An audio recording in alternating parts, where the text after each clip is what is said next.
अध्यक्ष जी, मैं कल एक पॉडकास्ट कर रही थी जहां मेरी जो होस्ट थी, जो इंटरव्यूअर थी, वो भी एक महिला थी। तो उन्होंने मुझसे कहा कि महिला आरक्षण बिल आ रहा है तो विपक्ष ये कह रहा है, वो कह रहा है। तो मैंने उन्हें एक सवाल पूछा। मैंने कहा, आप अपने दिल पर हाथ रख के कहिए, in the history of mankind, in the history of womankind, in the history of the world, क्या कभी भी महिलाओं को ये प्रिविलेज मिला है? क्या कभी भी महिलाओं के लिए ऐसा स्वर्णिम काल, जिसे अमृत काल कहा जाता है? मैंने कहा, आप दिल पे हाथ रख के बताइए कि isn't it the best time to be a woman? और वो मुस्कुरा के almost she giggled and laughed. She said, yes, this is the best time to be a woman. और आज विपक्ष वाले हो चाहे पक्ष वाले हो, सबसे पहले तो मैं सारी मातृशक्ति को तहे दिल से बधाई देती हूँ कि हम इतिहास का हिस्सा बने हैं। जो आज तक महिलाओं की एक इमेज रही है, सब महिलाओं ने बात रखी अपनी। चाहे हम लोग आज भी हर दिन पेपर में पढ़ते हैं, बेटियों को जहर देके मार दिया गया, चाहे हम हर एक महिला के दिल में एक दर्द है अध्यक्ष महोदय। और आज प्रधानमंत्री जी नरेंद्र मोदी जी के नेतृत्व में जो एनडीए की सरकार ने किया है, मुझे हमारी एक बहुत ही चर्चित फिल्म है, फिल्म इंडस्ट्री की, दिलवाले दुल्हनिया ले जाएंगे, उसमें एक डायलॉग है कि जा सिमरन तू जी ले अपनी जिंदगी। तो आज हमारी सरकार ने इस भारतवर्ष की बेटियों को कहा है, महिलाओं को कहा है, सारे पिंजरे टूट गए हैं, सारी दीवारें टूट गई है, जाओ बेटियों तुम जी लो अपनी जिंदगी। हम महिलाओं के लिए ये बहुत बड़ी बात है। मैं सारी महिलाओं को, यहाँ बैठी हुई सारी मेरी बहनों को बहुत बहुत बधाई देती हूँ। अध्यक्ष महोदय, भारत की बेटी वैदिक काल में जब दृष्टा बनी, दर्शनी बनी, विदुषी बनी, तो वो गार्गी और मैत्री बनी। मध्यकाल में जब वो लड़ी, उसने नेतृत्व किया, वो रानी लक्ष्मीबाई बनी, वो अबक्का बनी। अध्यात्म में जब भारत की बेटी ने परचम उठाया, परचम पाया, तो वो मीराबाई बनी, अक्का महादेवी बनी। आज भी हमारे भारत की बेटियां जो है हर क्षेत्र में, चाहे वो डिफेंस हो, चाहे वो स्पोर्ट्स हो, फिल्म इंडस्ट्री हो, चाहे वो मंगल मिशन हो, कोई भी ऐसा क्षेत्र नहीं है जिसमें वो भारत का नाम ऊंचा नहीं कर रही हो। लेकिन ये जो राजनीति का एक क्षेत्र है, वही एकमात्र ऐसा क्षेत्र है अध्यक्ष महोदय जी, जहां पर हमारा देश पूरे विश्व के साथ कदम से कदम मिलाकर नहीं चल पा रहा है। मैं हिमाचल प्रदेश का उदाहरण देती हूँ। हमारे पास 68 एमएलएज हैं, लेकिन सिर्फ एक महिला एमएलए है, सिर्फ एक। लेकिन बाकी देश भी इसी तरह की जो है, चाहे 8%, 9% का वुमेन इंक्लूजन, अरे मेरे को प्लीज वुमेन्स बिल पे बोलने दीजिए ना। तो अभी पूरे देश की जो असेंबली का है, यही रेट चल रहा है।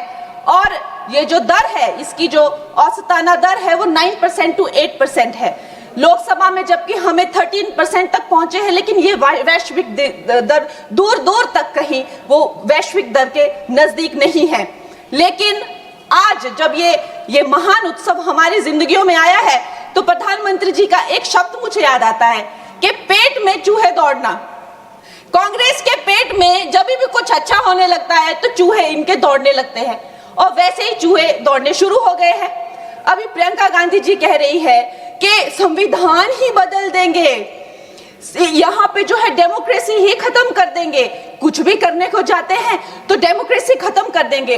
आप थोड़ा भी अगर कॉमन सेंस यूज करें कि जो लोकप्रिय नेता है, जो डेमोक्रेटिकली इलेक्टेड नेता है प्रधानमंत्री जी, जिन्हें डेमोक्रेसी ने उनकी पार्टी को लाया है, वो उस डेमोक्रेसी को क्यों खत्म करेंगे? वो थोड़ा ना कोई इंदिरा गांधी जी की तरह उनसे कोई कुर्सी ले रहा है तो उनको कुर्सी पे हक जमा के रखना है, तो वो डेमोक्रेसी खत्म करनी ही पड़ेगी। ऐसी तो कोई स्थिति है ही नहीं।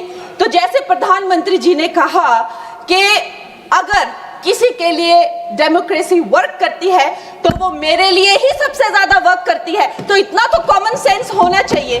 जब देखो लोगों को बहलाना फुसलाना, जब देखो जो है वो झूठी बातें चलाना, और अब एक नई बात सीखी है, डिलिमिटेशन जो है। चलो वुमेन्स बिल, उनमें हिम्मत नहीं है बोलने की, डिलिमिटेशन में लफड़ा है, इसको हम लोग नहीं आने देंगे। अरे प्रियंका गांधी जी, जब लास्ट टाइम डिलिमिटेशन तो कोई बीजेपी का तो कोई प्रोसीजर है नहीं, एक ये संवैधानिक ये एक प्रोसीजर है, हर 11-11 साल में होता था। 51 में हुआ, 61 में हुआ, 71 में हुआ। 71 में जब हुई डिलिमिटेशन तो 61 करोड़ जो है वो भारतीय थे। उस टाइम पे जो 543 जो लगभग सीटें थी, आज भारतीयों की संख्या 140 हो गई है।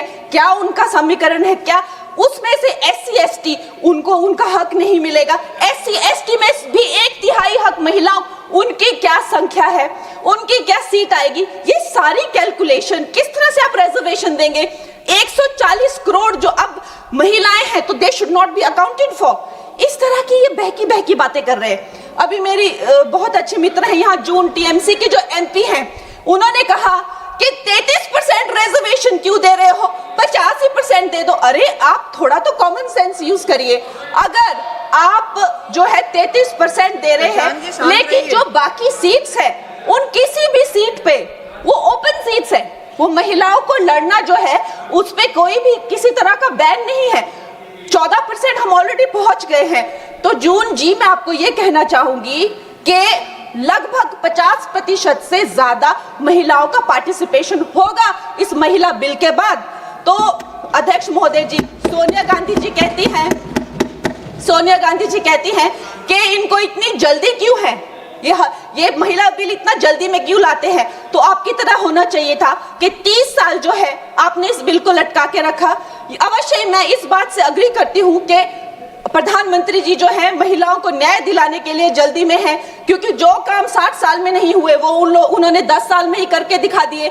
चाहे वो करोड़ों मकान पक्के किए हो, चाहे वो गैस सिलेंडर दिए हो, चाहे वो महिला को डिफेंस में लाना हो, चाहे वो गर्भवती महिलाओं को 12 वीक से लेकर 26 वीक की हॉलीडे हो, न जाने कितनी योजना, लखपति दीदी, ड्रोन दीदी, सेल्फ हेल्प ग्रुप्स, अगर मैं बोलने लगूं तो यहाँ बहुत वक्त चला जाए। लेकिन एक बात पक्की है कि वो एक जल्दी में है, महिलाओं को न्याय दिलाने की जल्दी। और ये जल्दी अब की नहीं है, ये जल्दी जब से वो हेड ऑफ गवर्नेंस बने हैं तब से है। गुजरात में भी बाकी स्टेट्स की तरह गुजरात जब वो चीफ मिनिस्टर बने तो एक फीमेल फिटिसाइड का जो एक प्रैक्टिस थी उसकी चपेट में था। उस टाइम उन्होंने, देखिए रूल हर जगह होते हैं, लेकिन एक लीडर की संवेदनशीलता देखिए, वहां पे उन्होंने एक जन जन को नुक्कड़ नाटक करने के लिए, जहां पे एक भ्रूण जो है वो माता से बात करता है कि माँ मैं जीना चाहती हूँ, कि माँ मैं आपकी तरह बनना चाहती हूँ, मैं भी कुछ अच्छा करूंगी, उससे करके लोगों में जो संवेदनशीलता आई, जो आत्मीयता आई, जो एक गर्ल चाइल्ड के लिए उनके मन में एक भाव उठा,